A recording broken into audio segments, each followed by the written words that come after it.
Oi, gente, tudo bem com vocês? Vamos ver quem é que já tá aqui.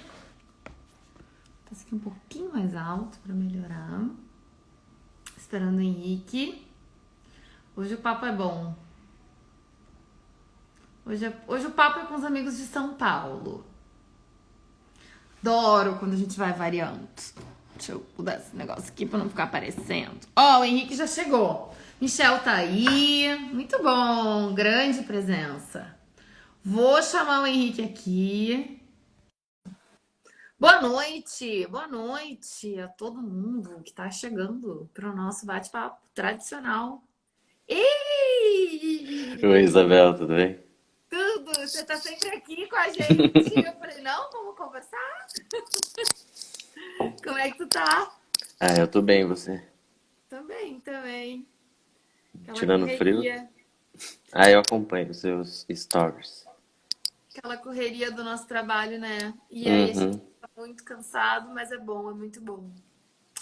Bom, deixa eu começar te agradecendo. Deixa eu falar para o pessoal que está chegando aqui com a gente bom, temos nosso site, já falei, né? Vou falar de novo. Temos o site, temos o nosso Instagram, temos o nosso Facebook, temos todos os nossos Twitter. E aí, convidar todo mundo para acompanhar o INEAC nessas redes sociais e também convidar todo mundo para acompanhar as nossas lives, que são terças, quartas, quintas, sextas. E os nossos programas que também são volantes no nosso YouTube. Mas eu quero então agora agradecer o Henrique, falar para vocês que o Henrique é um dos pesquisadores do ENEAC que está em São Paulo, na UFSCar, né, junto com a nossa querida, maravilhosa Jaqueline Signoreto, lá no GEVAC. Então, o INEAC é um instituto enorme e a gente tem a alegria de ter nossos colegas em todos os lugares, vários lugares do Brasil e do mundo. Então, eu queria agradecer o Henrique, antes de passar já para ele se apresentar, mas eu queria agradecer demais, porque além dele ser um colega que eu adoro, adoro quando a gente consegue se encontrar, ele tem várias pesquisas muito legais. Essa tua é da dissertação, né? Nós vamos falar da tua dissertação. É, em partes. Tá, então já vou passar a palavra para o Henrique se apresentar para vocês conhecerem ele, agradecendo pela tua disponibilidade. Obrigada. Ah, eu que agradeço, Isabel. Ah, bom, então, quando você falou, não, o que que a gente vai conversar? Aí eu falei, putz, as pessoas estão, acho que estão cansadas de eu falar da rota, né? Que foi a minha dissertação. Então aí eu pensei, nossa, acho que já deu. E a pesquisa, por mais do doutorado estar ficando no final, mas eu falei, putz, tem uma parte que é muito bacana, que é a parte que está crescendo bastante também, que é de candidaturas de policiais. E incidentalmente, né, não acreditando muito no meu campo, né, isso é ruim, mas enfim, eu tinha visto um movimento que estava começando a crescer, para além daquela política da polícia que a gente conhece, que era a política pro institucional. Então eram candidatos que estavam indo e se colocando. Só que como era um na época, que era o ex-comandante da rota, aí eu falei, bom, eu acho que eu estou indo um pouco mais além, né? Um pouco mais além da conta. Então eu tirei. Mas aí depois só foi agregando, né? Então só foi, mais candidatos foram surgindo. No Rio talvez seja mais forte essa tendência há muito tempo. Mas em São Paulo tinha bastante candidatos, mas nenhum que chegava realmente a ser eleito, né? Então, incidentalmente, depois eu fui vendo e fui mapeando. Aí eu escrevi um capítulo. Não, eu escrevi para Ampox, aí eu coloquei o que eu tinha tirado da dissertação, que era uma outra cruzada, e eu já falo disso, né, da rota. E depois, no final, aí eu tinha colocado só as candidaturas. Quando eu escrevi um capítulo com a Jaque para comunicação política, ao convite de umas professoras do ECA da USP, aí eu consegui mapear o que eles foram eleitos, a quantidade de votos, etc. Então aí eu fui vendo que nos cacos da pesquisa, né, daquilo que a gente vai juntando ao longo do tempo e vai documentando, eu tinha criado até um bom documental, digamos assim, desse movimento. E aí parece que está construindo e se tornando uma constante, né? Aí a Giane e o meu irmão também mandaram o número de candidatos esse ano, né? Eu não vou citar números aqui para não ficar muito extenso, mas cresceu mais de 60%, né? Então é uma coisa gigante. E aí eu falei, bom, dá para fazer isso. Aí eu aproveitei também, falei, então vou me preparar, já que eu vou querer agregar na tese também esse movimento. Então aí é importante que aí eu já dei aquele, usar o prazo a seu favor, não é verdade? E aí, como o prazo da live estava em cima, e aí eu também já tinha muito já lido sobre a política da polícia, falei, vou pegar um pouco a questão das candidaturas também e dessa parte. Então foi mais ou menos isso. E o meu doutorado basicamente sobre polícia ostensiva, né, no estado de São Paulo, e basicamente o objeto é o que eles querem fazer e como eles fazem, né? Ou seja, como eles orientam e estruturam, quais são os objetivos, né? Então aí entra uma outra parte muito importante daquilo que eu queria falar hoje, né? Que é exatamente o central do fazer política e o tanto quanto as candidaturas podem ou não representar, né? Então, queria te ouvir mais sobre isso, para quem tá, né, com uma ideia das nossas lives nas terças-feiras explicar essas questões em termos mais simples, digamos assim, né? Falar um pouco para as pessoas sobre essa questão da candidatura. Como é que tu identificou isso? Que é um fenômeno que eu acho que tem, inclusive, a ver com o contexto nacional, né? Da gente ter toda essa questão da repressão e da questão da maneira como se fala sobre criminalidade e crime, né? Que para nós cientistas sociais não faz o menor sentido, porque a gente sabe que isso é uma invenção do Estado. Então, enfim, para nós esse assunto de combater criminalidade é um negócio completamente sem sentido, porque criminalidade é inventada pelo Estado, o Estado vai combater um negócio que ele próprio inventou, que ele poderia ter inventado diferente. Quer dizer, é um negócio completamente esquizofrênico, né? Uhum. Mas eu queria que tu falasse um pouco mais para as pessoas o que tu identificou desse aumento de policiais se candidatando a quadros políticos, né? Aí eu tenho uma outra provocação, assim, de como que se conjuga segurança pública e política, porque eu acho que passa por isso daí. E aí eu lembrei dos policiais antifascistas também, né? Como é que esses caras estão no outro lado qual é o outro lado desses caras? Queria te ouvir sobre isso, que eu fiquei pensando.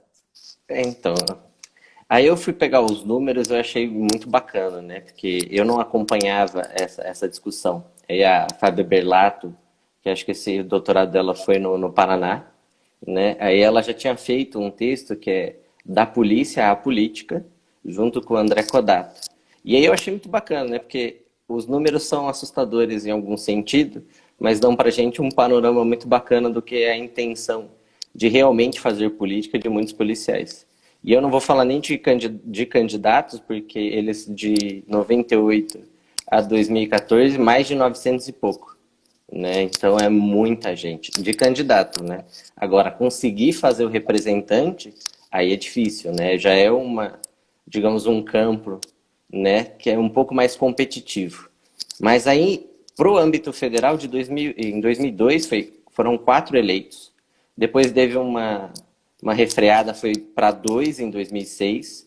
2010 fizeram 1 e 2014 fizeram 6. Só que em 2018, esse número foi para 14 na esfera federal. Então, mais que dobrou. Só que os estados, aí eu acho que a questão é um pouco mais interessante, porque realmente nos dá um panorama, porque é ali que é a política de segurança pública, No né? Estado. No estado, nos estados. O que, Os estados da federação. Oi. não, que tu identificou nos estados? Achei o Então, máximo. aí olhando, fazendo essa comparação que está tá no texto, se vocês quiserem lá, é só ir lá no artigo da Polícia Política, tinham 11 no território inteiro, né? Isso é território nacional, tanto as câmaras estaduais como a Câmara Distrital. Então aí tinha 11 em 2002, 14 em 2006, 14 em 2010, 12 em 2014, só que a gente salta para 56 em 2018. É muita gente, né? E aí teve a novidade de fazer 3. Só que nessa comparação eles estavam falando, eles fizeram só quem se candidatava como usando aquela famosa sargento, cabo, coronel. Não dava para pegar outros políticos que estavam se candidatando, por exemplo, o Conte Lopes ou o próprio Telhada, muitas vezes, que fizeram uma inversão no sentido na hora de se colocar lá a profissão como político. Então tem essa dificuldade de base de dados, né? Ah, sim. Uhum. E tem Então, que nesse. olhar as trajetórias, né? Porque eles não necessariamente informam. Uhum. E aí foi o que é muito. Oi, pode falar. E eles precisam se desligar das forças policiais para concorrer? Precisam. Por enquanto, sim, né? Porque depois ainda que é bacana a gente discutir também, porque tem projeto de lei já, que é aquele mesmo que vai incidir sobre juízes e promotores, que quer pegar também as carreiras policiais. Também porque é Uau. difícil você ter uma carreira estatal, ao mesmo tempo que você pode potencializar isso para as questões políticas partidárias ou se eleger, né? Mas aí, de qualquer jeito, quando você me perguntou da questão da segurança pública e de como é fazer, a maioria dos candidatos aí, passando já para São Paulo, que eu tive mais contato, que começaram, eles começaram na rota, né? Então, inclusive, tem um no... Então, a rota conseguiu fazer, não estou falando da Polícia Militar inteira, mas a rota conseguiu fazer um candidato a deputado federal, tem pelo menos 3 em São Paulo na Câmara. E eles são atuantes, muito atuantes, diga-se de passagem, e eles vão ocupando ao longo do caminho muitas comissões de segurança pública, exatamente para incidir sobre a discussão. Só que aí é a parte que é mais complexa, porque eles sempre fizeram política. E o caso da Rota, ele sempre tem um duplo movimento aí. Um é apolítico, de uma maneira geral antissistêmico, e o outro sentido é que eles aproveitam o barco do conservadorismo moral. Então, ao mesmo tempo que eles são antissistêmicos, eles também têm uma lógica de segurança pública, e muitos deles são oficiais, a maioria deles, que foi, na verdade, todos eleitos pela Rota são policiais, policiais não, oficiais, eles pegam essa trajetória do conservadorismo, também a ideia do bandido bom é bandido morto, e na trajetória deles, eles efetivamente têm. Como não é só falar da boca para fora, não é que nem o presidente, por exemplo. Eles têm como falar que eles já participaram de ocorrências, e, inclusive, eles têm um uso muito grande de mídias digitais. Então, qualquer perfil que você entre deles, qualquer um deles, vai ter ostentação de arma, falando de operações, tem vídeos do YouTube, eles têm um trânsito muito grande que a Rota tem no estado de São Paulo, que é com as mídias mais tradicionais de TV. Ah, Então é? eles têm, a maioria dos candidatos eles estavam sempre na TV, seja na operação policial, no Datena, eles estavam lá. Então as pautas de segurança pública, basicamente, não pode se dizer que é uma hipocrisia, porque é aquilo que eles vivem, é aquilo que eles falam o tempo todo. Então não é coisa que é diferente. Então eles falam assim, não, é endurecimento penal. Então a gente precisa acabar com a bandidagem. Só que aí acontece que também tem agora a criminalização da esquerda, né? Que é o outro lado depois do antifascista, eu vou terminar falando disso.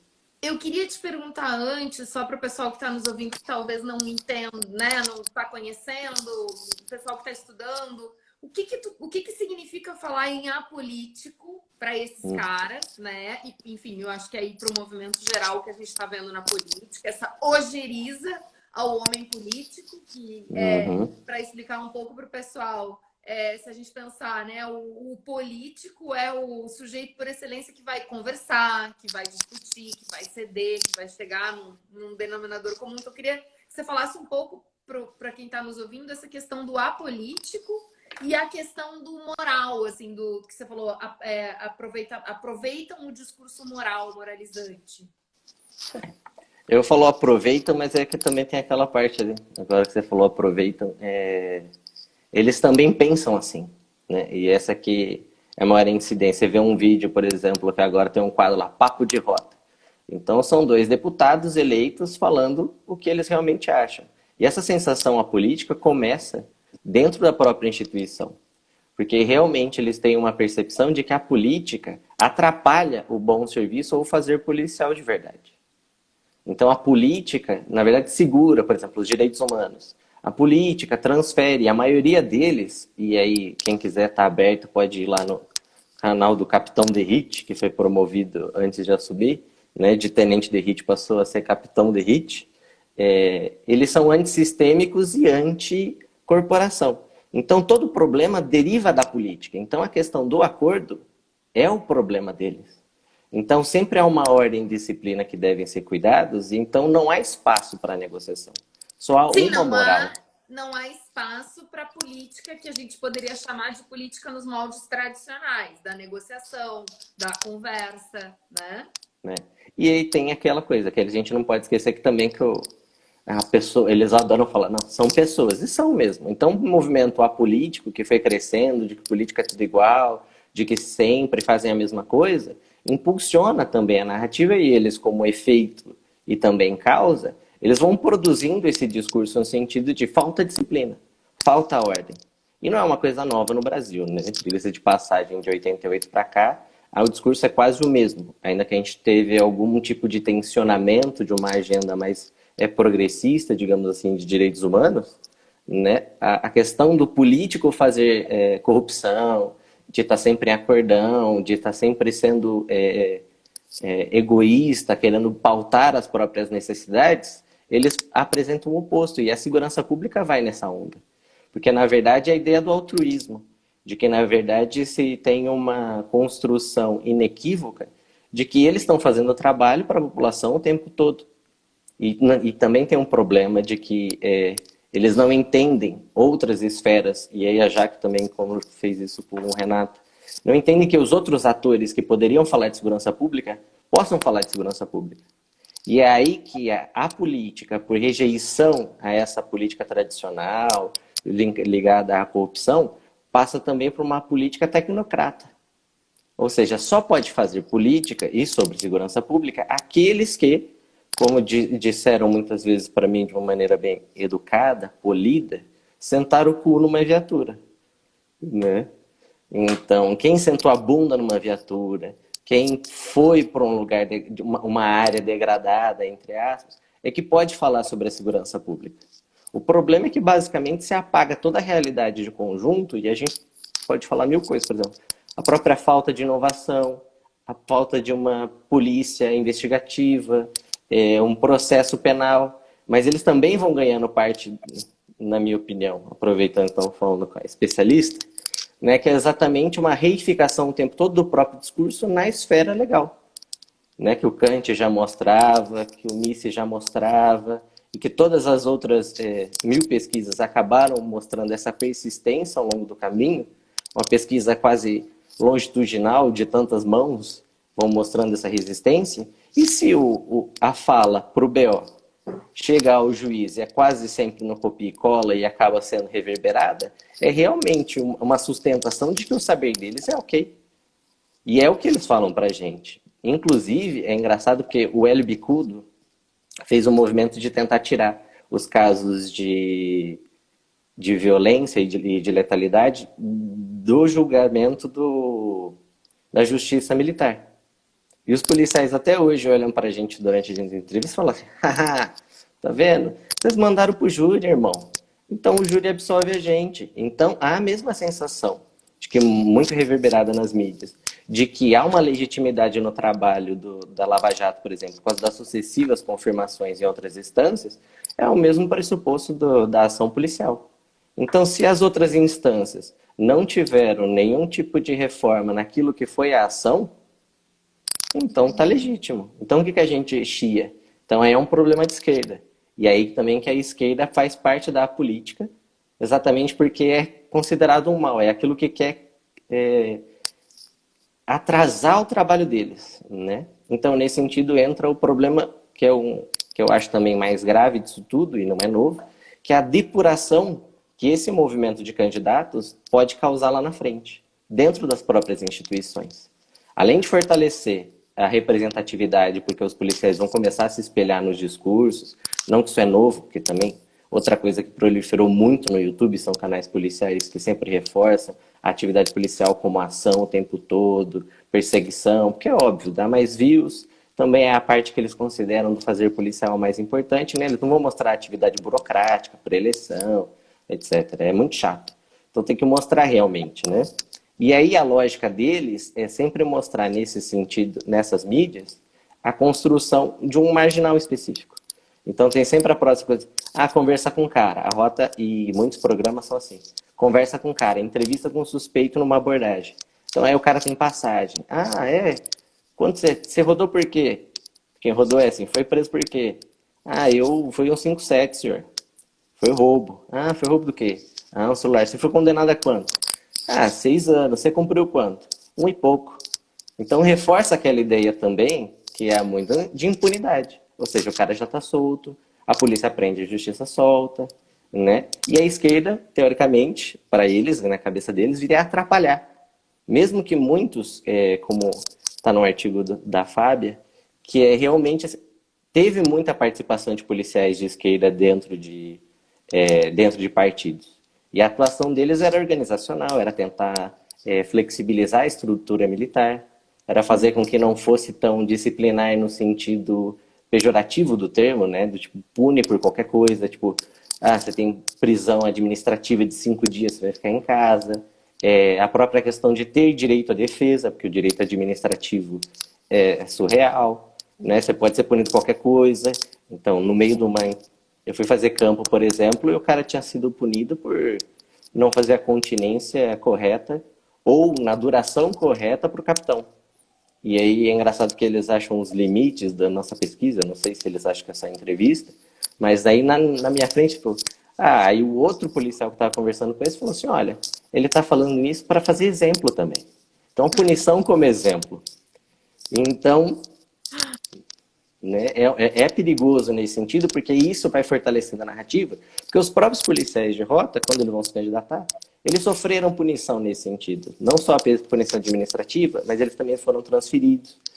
Tanto que eu vou usar de novo o caso do Capitão Derrite, porque também todo mundo pode acessar se tiver interesse, né, no tal de papo de rota, que aí ele fala, não, então, você foi transferido por quê? Ah, foi transferido porque matou demais, porque eu fiz o meu trabalho. E ele mesmo já fez em Palanque, na Avenida Paulista, junto com o general Heleno, né, narrativa similar. Então, nesse sentido, quando eles avançam com essa pauta. E quando eles avançam com essa pauta, também eles voltam para dentro da instituição, e aí o mesmo mecanismo que eles tentam fazer de depuração, que era uma depuração, por exemplo, de rota, né, eles fazem na instituição, com quem não pode falar. Aí tem o soldado, acho que é o soldado Prior, acho que é Leandro Prior. Ele é um policial assumido gay, soldado, que tem atuação nas redes sociais, mas ele é contra o governo Bolsonaro. Então, o Major Meca, que é eleito deputado estadual, já fez um pedido para a punição desse soldado por ter infringido o Código Militar de falar mal de uma autoridade. Né? Mas, ao mesmo tempo, é aquela seletividade, né? Porque outros falam mal do Dória, mas aí está permitida. Então, essa depuração ideológica também é importante. E no caso dos policiais fascistas, eu acho que isso fica mais claro ainda. Porque é exatamente ele encontra a reverberação dentro da própria corporação de que realmente os caras têm que sair fora. Porque eles não estão na mesma sintonia, entendeu? E o capitão Augusto, em 2018, falou que não importa, que é outro deputado eleito por São Paulo, falou, não importa a legenda dos policiais. Todos estão com o Bolsonaro. E o mais interessante porque é a mesma ideologia. Só que a gente sabe que tem tensões, tem não sei o quê, mas isso corre o risco de realmente começar a limpar institucionalmente, porque isso não é novidade. O professor João Roberto fez uma pesquisa documental sobre 1945, tem um capítulo de livro, 1945 a 64, e aí ele vai apontando, por exemplo, que o Exército teve uma depuração parecida na época do Getúlio Vargas. Quando o Marechal Dutra, ele realmente assumiu os postos de poder e para tirar o tenentismo, né, que o Carlos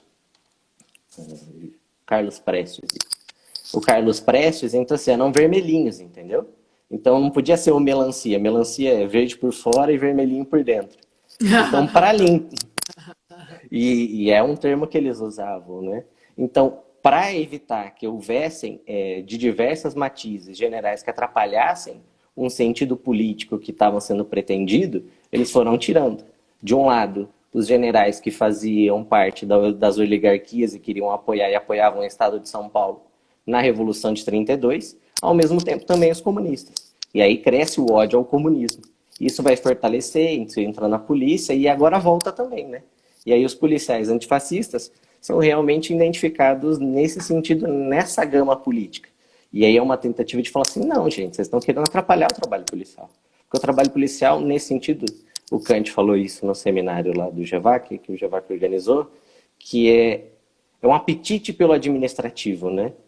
uma justiça administrativa, um desejo de fazer com que o poder se concentre de uma forma que seja mais rápido, mais ágil, e isso é vendido como eficiência. Só que no caso da segurança pública, quando isso é vendido como eficiência, ninguém está perguntando para pessoas dissonantes o que é ou não que elas querem.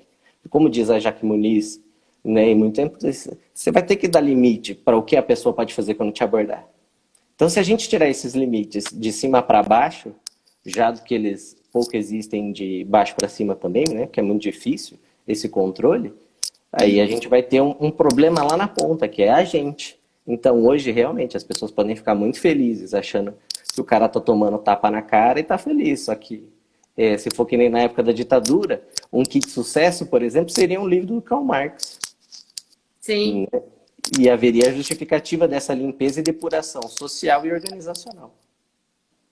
Tem uma pergunta muito legal aqui do Cláudio, que ele nos acompanha também bastante, está sempre aqui com a gente, que é se você percebe que essas características desse discurso moral e repressor são mais presentes nos candidatos da PM ou de todas as polícias? Ou se você percebe uma relação mais conectada com os policiais militares? Olha, é muito mais com os policiais militares do que com outros. Inclusive tem o delegado Bruno, que também os delegados também fizeram, que, por exemplo, ele foi chamado e ele faz parte da comissão que a Carol coordena, né, o comitê, na verdade, que a Carol, Maria Carolina, está coordenando. Schlittler. Schlittler, que é de comissão de homicídios e prevenção a homicídios de adolescentes. E ele fez todo mundo achou que ia ser terrível, ia falar que não. E ele apresentou um discurso comedido, no sentido de entender o problema de política pública. Ele não quis criminalizar o movimento. Ele foi chamado, inclusive, para compor a comissão. Então ele fez uma apresentação. Óbvio, né? Tem o delegado Olim, você pode falar que tem outro lá, que era o procurador, o cara da merenda, que eu esqueci o nome dele agora, mas enfim, tanto faz. Mas eles realmente parecem não estarem na linha de frente. E aí é que eu acho que o medo atua muito também na esfera particular do policial, porque como ele está ali, entre aspas, na frente, né? Então ele sempre vai estar preocupado com a segurança, com o medo. E aí a relação é sempre aquela coisa tipo, sim, para eles é. E aí eu, pela minha experiência, eu posso dizer assim, sim, eles têm medo, eles estão cercados por inimigos de todos os lados. Na cabeça deles, assim, não tem uma proteção na ideia deles. Então, há um grande problema nesse sentido. Por isso também que eu acho que eles mobilizam mais a narrativa autoritária, uma narrativa que precisa, tipo, é aqui agora e a gente precisa resolver e precisa resolver na política. Então a gente precisa fazer com que as coisas aconteçam também na política para pararem de os políticos tradicionais, né, fazerem com que a gente fique refém do medo, que a gente não saiba se a gente vai voltar. Eles também têm a própria percepção de, tipo, inúmeras ocorrências, pessoas com refém. Eu falo assim, não. E fortalece. Ah, travou. Tudo bem. Peraí. Travou, voltou. Não voltou. Voltou tua voz. É que pra mim você travou também. Eu travei também? Uhum. Agora foi, destravou. Voltou. E aí fortalece realmente. Então, para mim, eles realmente são mais veiculadores também por isso. Não que também a organização policial militar não colabore, né? Porque é diferente você aprender direito numa faculdade do que você aprender o direito numa escola de formação. Claro. Não, e até porque na escola de formação, como já mostrou, tem uma outra pergunta bem legal aqui, eu já vou te fazer. Mas lá na escola de formação, como bem mostrou a tese do Robson, que aliás eu estava olhando ela agora para falar um negócio ali num artigo, a escola de formação, eles fazem todos os... Eles têm o curso de direitos humanos, depois eles queimam os livros dizendo que aquilo não serve para nada. Então a escola de formação também... O que se aprende na escola de formação, né? A formação policial, ela tem suas peculiaridades, eu quero dizer. Tem uma pergunta bem legal aqui, que se o discurso é próximo dos candidatos religiosos. Então, se é possível enxergar um viés religioso nesses policiais também, desde a tua pesquisa. Muito obrigado, Manduca. Acho que foi ele que fez a pergunta, Foi. né? Amiga para essas coisas. Não, mas tem muito. Inclusive, e aí eu vou dar de novo um exemplo, mas é só porque é público, né? Que é quando eles vão bater no papo, é assim, Deus coloca tudo no lado certo. Então o próprio Telhada, ele é evangélico. Inclusive o Manduca, que me ensinou que essa denominação que o Telhada segue, não há conversão possível. Então só há Como assim? conversão. Peraí, explica um pouco melhor sobre isso, para quem está nos ouvindo e não entende desse papo. É que teriam diversas formas, né? Teria arrependimento, tem o católico que vai frequenta, faz a Tá, confissão, e aí tem tá, os protestantes. Então, se eu não falar muita coisa aqui de errado, eu mando que corrija aí. Mas é que em algumas instituições, assim, há uma possibilidade de salvamento e as pessoas podem fazer isso proselitismo ativo. Então, vão para a rua, vão atrás para tentar a conversão, né? tá, Inclusive aqueles que no Distrito Federal, se eu não me engano, se vestiram similares à polícia para tentar fazer internação na marra de usuários, né? Mas essa denominação que o Telhada segue, por exemplo, é o contrário. Ou a pessoa vem ou não vem.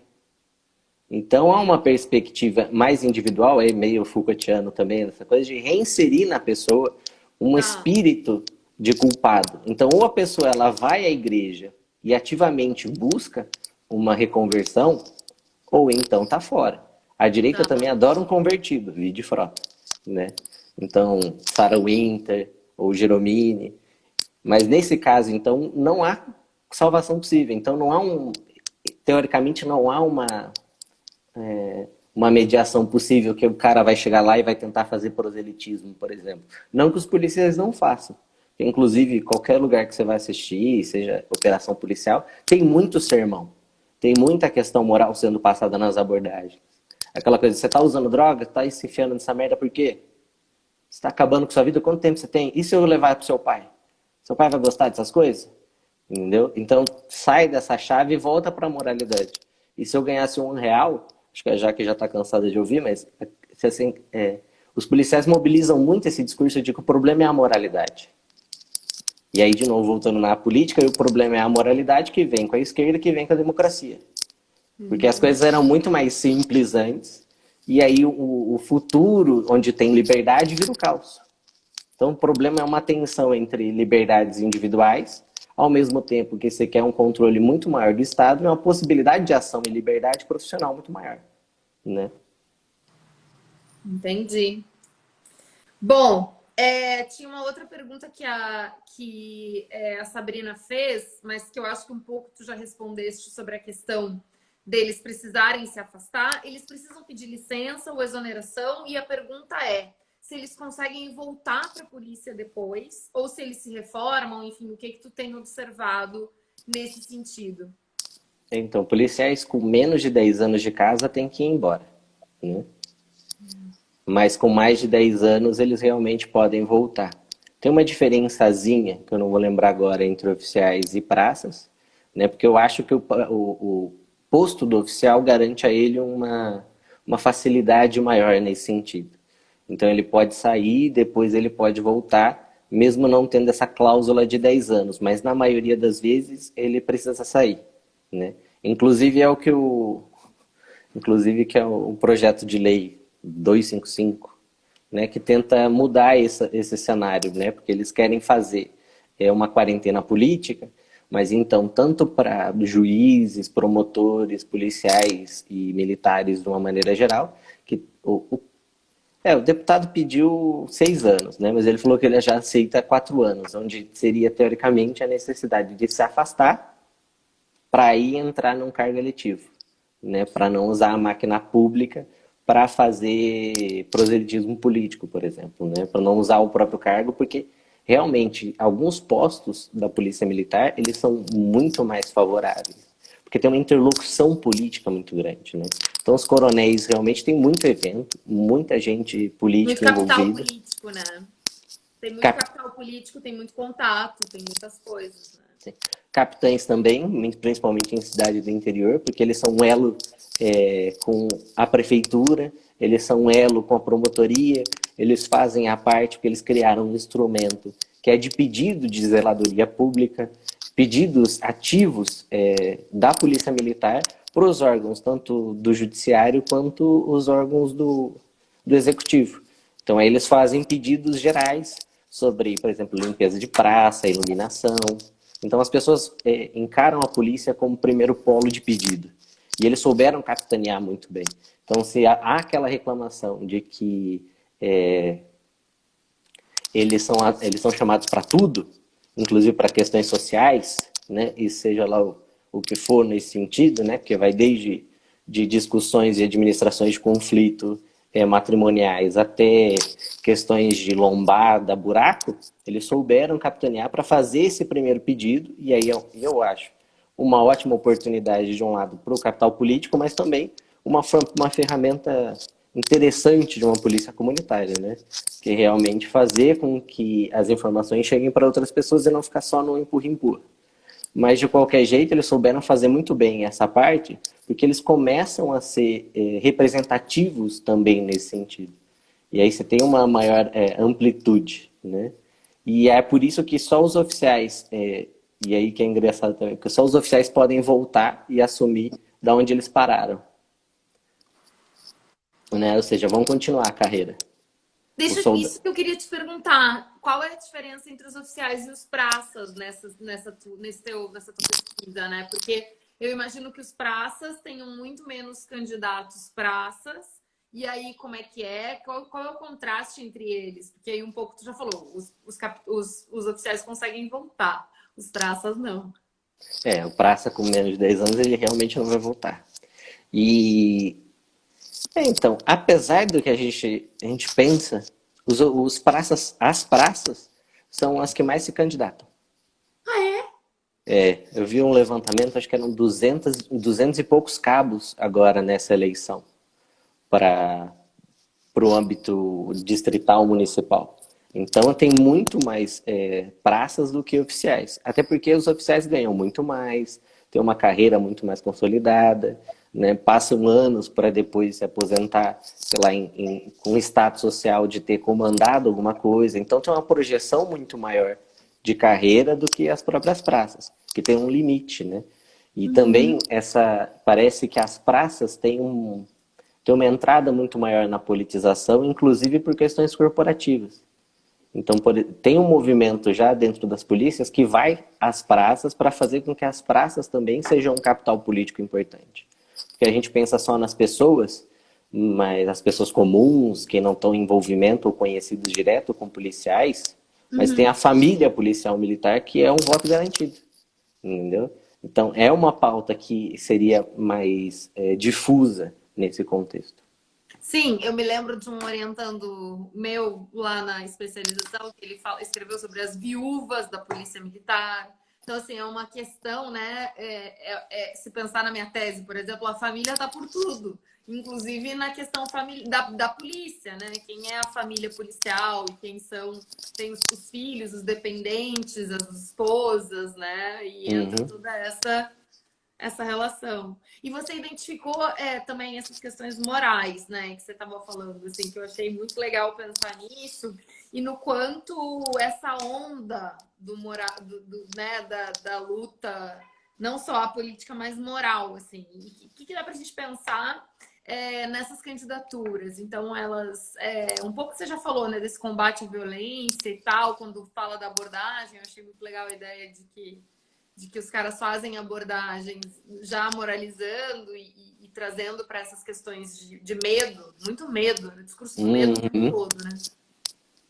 Então, aí que eu acho interessante, na pandemia, eu fiquei lendo algumas coisas aleatórias no meio do caminho, para além da sociologia, né? E já tem um trabalho, acho que é a Sara Ahmed, que vai falar sobre a construção do medo também nas redes sociais, mas tem outros tantos, né? O Castells, tem milhares de trabalhos agora falando, inclusive Humberto Eco, que também é uma das preocupações dele, era que realmente pegaria uma parte da população através das mídias, e a gente ficaria refém de uma certa população que seria identificada como a maioria, uma maioria qualitativa, que representaria a população como todo, de capital, para falar assim, olha, é essa moralidade completa, né?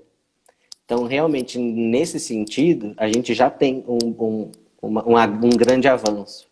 Mas eu fiquei preocupado porque lendo coisas sobre marketing eleitoral, sobre mesmo aquelas pesquisas de internet, sobre como fazê-lo, né, como impulsionar a sua narrativa e trajetória, a ideia fundamental é pegar pela emoção. Então aí é um negócio gigante. Porque mesmo o PDT em São Paulo, que criou uma escola de candidatos, né, ele chamou lá um especialista em neurolinguística ou alguma coisa que o valha, né? E aí ele falava que a construção de uma candidatura passa primeiro pela pauta. Então, a definição da pauta. Mas a pauta não pode ser qualquer pauta. Então, não pode ser, por exemplo, garantir liberdades individuais para as pessoas. Principalmente se você pensar que a maioria dessas candidaturas pensam no contrário, né? E acusam aqueles que pedem liberdades individuais como identitaristas. Então aí funciona numa via de mão dupla, mas o identitarismo do outro, na verdade, é uma ameaça para si. Então eles capitalizam essa identidade como assim, não, eles estão querendo destruir a família, cara. Porra, a família brasileira, né, tipo, se vocês deixarem, acabou, entendeu? Tipo, A se moral você dos bons costumes. Se você vê um cara beijando o outro na rua, acabou, seu filho vai seguir imediatamente, entendeu? Tipo, você não vai saber explicar para ele o que vai acontecer. Então, nesse sentido, eu acho que os policiais foram muito hábeis na construção das mídias, porque eles aproveitaram muito esse movimento, esse conhecimento. Então, eles souberam aproveitar esses sentimentos gerais. E é óbvio que aí, como você falou, eles vão se solidarizando com outras pautas. A mesma pauta religiosa, a pauta do mercado, do livre mercado. Então tem uma construção recorrente que aproxima muito a bancada da bala, que está crescendo, ao boi e à Bíblia, né? Então é óbvio que aí, nesse sentido, a discussão moral é muito grande. Que as pesquisas mostram na politização, né? Quando eu ia lá conversar com os caras, assim, não, gente, acabou, a polícia não é respeitada. A polícia não é respeitada por quê? Então, além dos casos em que realmente não havia o respeito, né? Tipo, pedrada, garrafada, né? Aí tem assim, não, porque o cara quer saber porque ele foi abordado. Não, o cara quer saber por que está acontecendo aquilo com ele não fez nada porque ele está sendo preso. Sabe aquela coisa? Não respeitam mais a polícia no sentido de ficar respeitando, falar, oi, policial, tudo bem, policial? Então a moralidade acabou. Então, nesse sentido, eles se apresentam muito, muito falta de educação. Então, o que era bom era o período da ditadura, porque o período da ditadura ensinava disciplina, hoje é uma bagunça, entendeu? As pessoas não querem mais saber de estudar, aí entra toda a trajetória mais comum dos discursos, que é contra os programas assistencialistas, porque a ideia é trabalhar, porque ninguém quer mais trabalhar hoje em dia, o povo quer... E aí também entra um pouco do conservadorismo mais arraigado, que é essa sensação deles de que a sociedade está mudando. Mas não devia estar mudando. Não nesse ritmo e não nessa frequência e não para o lado que está mudando. Sim. Então aí também é uma parte que eles acabam pegando firme nas redes sociais, porque aí eles podem realmente falar, tá vendo? O cara só está fazendo aquilo porque não tem trabalho, não tem estudo, não tem disciplina. A juventude, então, acabou.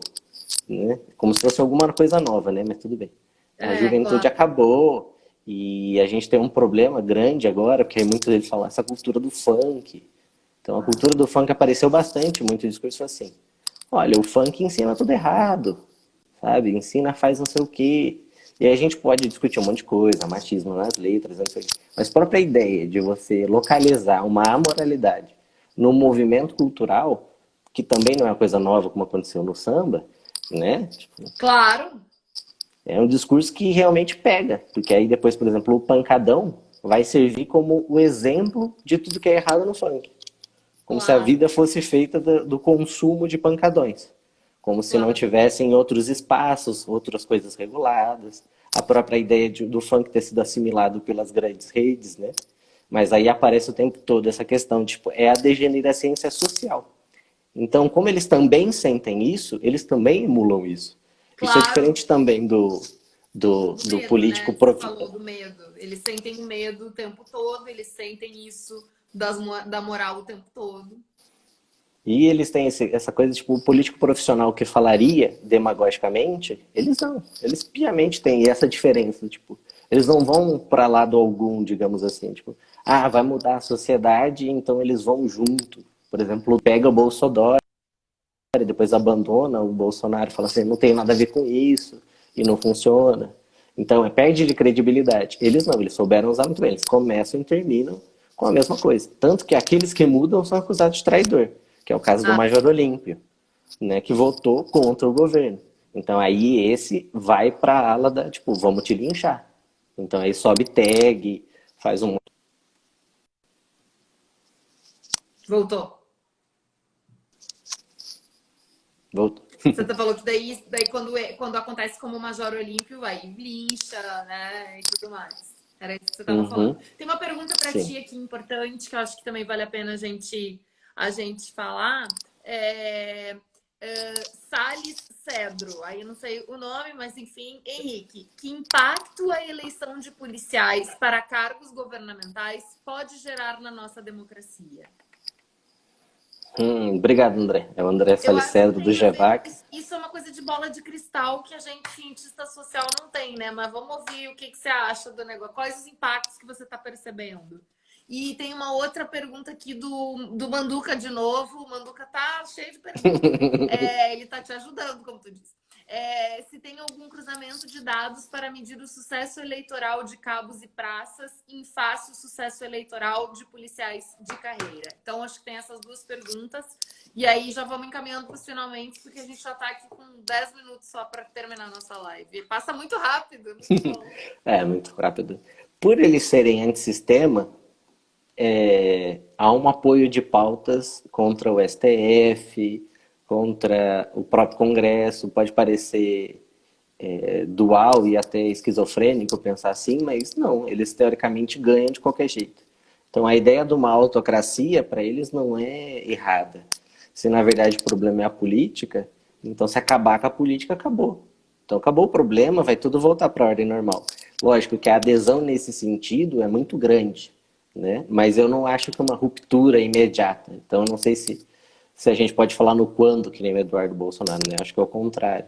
É se acontecer. Eu acho que o maior impacto é realmente na construção de uma narrativa punitivista, né? Então, a racionalidade punitiva aí pode ser realmente muito empregada para tentar passar alguns tipos de lei ou projetos legislativos que diminuam a capacidade, por exemplo, do indivíduo de se defender, por exemplo, a maioridade penal, que é uma pauta super importante para eles.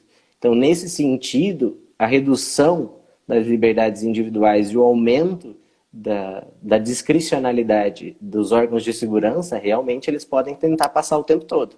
Isso realmente afeta a qualidade da democracia, porque também eles vão tentar fazer com que seja mais permeável as pautas punitivistas, com menos direitos, essa história de advogado. Para com essa história de advogado, vamos fazer um negócio mais rápido, mais simples. Aquilo que o Foucault já falava lá, tipo, a polícia vai não só regular e dar norma, mas ele vai julgar. Então, tipo, vai ser muito rápido o processo. Então, vamos acelerar tudo isso, acelerar o processo penal. Então, esse tipo de coisa eu acho que realmente afeta e muito, né? E no caso de medir, é pouco. Tem algumas métricas, por exemplo, de você analisar os projetos corporativistas, mas nem todos fazem isso, né? É muito mais hoje você pensar na permeabilidade das redes e no alcance das redes do que no próprio comportamento legislativo, né? Por exemplo, o próprio telhado tem muito mais homenagem em nome de rua do que projetos corporativos que realmente você diga, nossa, olha que legal. Porque muitos desses policiais, eles chegam nas casas legislativas sem saber exatamente o quanto podem fazer. Porque não tem uma noção clara do direito geral da Constituição Federal e também do direito eleitoral, das coisas como funcionam lá dentro. E eles encontram, eles são retidos, porque você tem umas, sei lá, os macacos velhos, né? Você tem os caras que tem mais tarimbo dentro do Congresso e eles têm a pauta deles cortada o tempo todo. Você precisa fazer a política para poder conseguir se eleger. Alguns, por exemplo, não se elegeram, que foi, por exemplo, o caso do Camilo. Mas o Telhado se reelegeu. O Camilo assumiu agora a subsecretaria, mas, por exemplo, ele tem muito mais projeto corporativista do que o próprio Telhado. Nesse sentido, a retórica do Telhado foi muito mais efetiva do que, por exemplo, a produção legislativa do Major Olímpio, que se também não tivesse pegado carona no Bolsonaro, talvez eu não sei se chegasse a ter voto suficiente para senador. mas de qualquer jeito a produção legislativa deles é muito baixa. E aí quando eles vão deixando passar a onda conservadora ou qualquer coisa que o valha que eles peguem, aí tem um problema que eles não se reelegem. Foi o caso do Conte Lopes, que achou que ia ser deputado federal e não foi, porque a ascendência dele era dentro do estado de São Paulo. Então a importância da mídia hoje para esses policiais é muito maior, porque aí conseguem vincular narrativas do que fazer, por exemplo, uma produção legislativa atuante. Né? Tanto que o Telhado até tentou invadir o hospital de campanha. Né? E isso gerou para ele muito nas redes sociais, repercutiu, é isso aí, coronel, tem que mostrar mesmo, mostrar a verdade. Então essas coisas Era parecem... um daqueles que fez o movimento anti-Covid, aquela coisa toda, não foi? Sim, ele tentou entrar, invadiu, foi lá filmar que tinha leite sobrando. Então, esse tipo de ação reverbera muito mais para eles do que, por exemplo, fazer realmente alguma coisa pela classe. Alguns votam até contra, por exemplo, o aumento salarial. Por exemplo, até o David falou que ele acompanhou mais, o David Marques do Fórum, e que também é doutorando lá do GEVAC, ele acompanhou. Então, o Sargento Neri, que foi eleito por São Paulo, foi a favor do aumento salarial, maior do que foi dado, quando outros não. Porque realmente tinha um controle muito maior do que assim, querendo ou não, de classe, eles são mais representantes dos oficiais do que das praças, né? Claro. Então tem essa dualidade. Claro.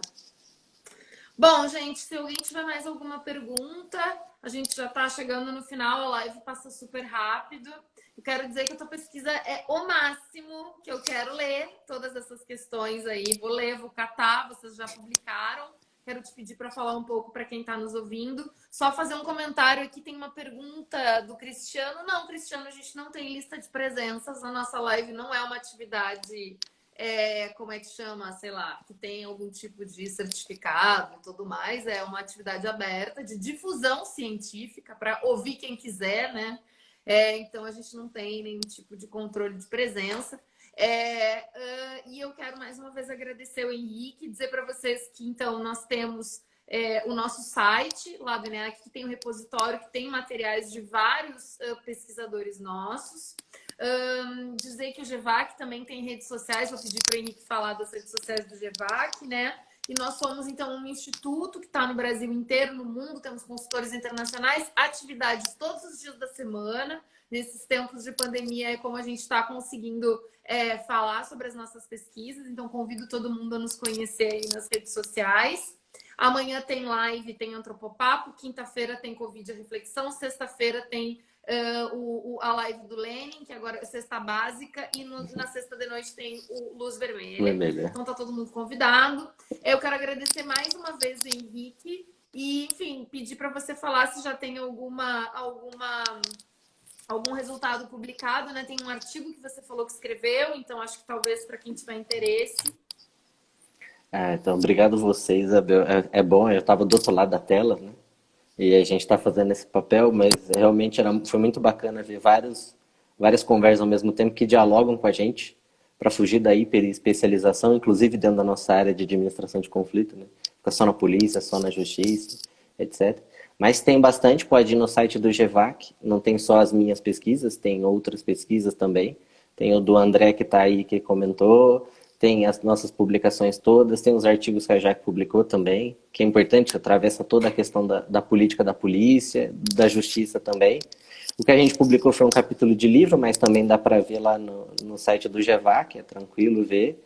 Eu publiquei também na Unpox, né? Recentemente um artigo foi publicado na revista Asquésias, mas aí a política da polícia era mais em relação histórica, né? Do próprio batalhão e que se vincula à polícia, né? Porque era o que eu chamo a atenção. Até 88 ou até 64, na verdade, ou a polícia estava participando de golpe ou estava impedindo golpe. Então tem uma atuação política muito grande, né? E aí, mas dá para achar também. Então não vai ter um vínculo eleitoral no sentido da conversa que a gente está tendo, porque eu estou pensando nisso a partir de agora com os achados da pesquisa, né? E que eu agradeço muito porque eu pude pensar bastante e me organizar e sistematizar esses dados. Isso é bem bacana, inclusive, porque não atrapalha a dispersão, né? Quer dizer, ou diminui a dispersão. Então é só ir lá, tem também as redes do GEVAC, que é o @GEVACFiscais, se eu não me engano, se eu estiver errado. Tem gente do GEVAC, acho que eles podem corrigir, né? Porque às vezes eu não sou muito acostumado com redes sociais, né? Por mais que tenha um podcast que eu faça com o Manduca, eu nunca sei as redes. Quem sabe as redes são ele. O Ô, João. Manduca, bota aí aqui nos comentários pra gente fazer propaganda do GEVAC. Gente, então vocês já viram, é verdade, o site do GEVAC é um repositório maravilhoso. Aliás, aproveito para parabenizar a nossa maravilhosa Jaque Signoreto, que é ela que coordena esse grupo fantástico. Gente, tem o que tem de artigo bom no GEVAC, vão lá no site, é maravilhoso mesmo. Tem que olhar e tem material dos nossos colegas, que é super rico. Eu sempre dialogo com várias coisas que vocês fazem aí. Então, mais uma vez, te agradecer. Agradecer a todo mundo que esteve com a gente. Dizer que foi muito legal te ouvir. Assim, eu também, para mim é muito gostoso, porque eu ouço os colegas, pesquisas maravilhosas. Então, eu aprendo pra caramba fazendo essas lives. Para mim é maravilhoso poder ouvir vocês. Então, para mim também é uma oportunidade boa da gente estar junto. E, enfim, né? Saudade do botequim, das conversas, dos encontros, das unbox da vida, de tudo que a gente vai ter, espero, em 2021. Ué, tomara. Que chegue rápido essa você. Né? Obrigada, querido. Obrigada a todo mundo que esteve com a gente. Então, daqui um pouco o Instagram nos derruba, por isso que eu já tô dando tchau aqui. Não, obrigado a você. Obrigado também a todo mundo que acompanhou. Obrigado aí pela força. Isso ajuda muito. Tem que ajudar mesmo, porque a gente só se ferra. Vou falar que nem os policiais, a gente só se ferra. Os cientistas desse país não sabem, não merecem a população. Desculpa, é o contrário. Eles falam que a população não merece a polícia que tem. E no nosso caso, a gente pode fazer o contrário. A população não merece os cientistas sociais que tem nesse país também. É um baita esforço. Baita esforço. Então tá, gente. Obrigada. Até terça-feira que vem. Obrigada a todo mundo. Obrigada, Henrique. Beijão. Vai ficar salvo no YouTube. Vai ficar salvo aqui. Vai ficar salvo no YouTube. Tá bom? É. Beijo. Obrigada, Beijo. gente. Que isso. Tchau, tchau.